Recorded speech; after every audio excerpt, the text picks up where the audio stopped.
think I remember sending him an email saying, "Hey, if you want me to don the blonde wig and pointy ears again at any time, I'd be happy to." So I think that started a conversation that led to some serious thought about it.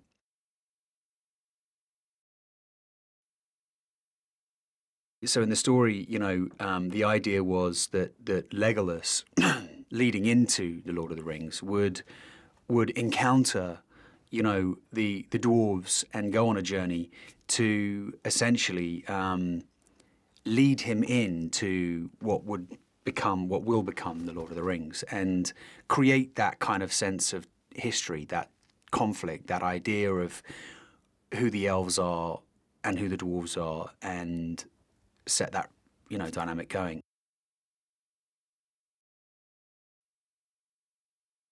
It was wonderful to connect with my inner elf, if you like, to come back to that inner elf.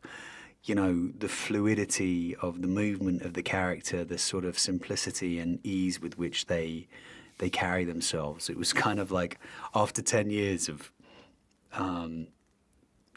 living my life, coming back to that kind of centered place of Legolas was really actually kind of wonderful. The world is a fascinating thing to step into, Middle Earth, and the themes. Basically, I think the themes that run through this film, which are very similar to the themes that run through Lord of the Rings, are good versus evil. The smallest, most unlikely character can prevail, will prevail because of the heart, and they're just heartfelt. They're fantasy, and but there's a very human sort of core to them, and and I'm sure that comes from Pete, Fran, and Phil, in their ideas. So and of course from Tolkien's genius writing, but there's a humanity within that fantasy world and a heart that really transcends, and I think takes an audience on a great journey.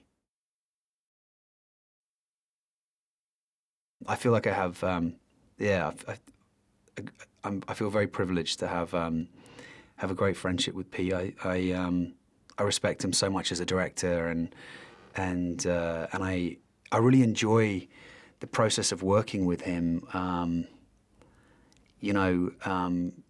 He's very funny.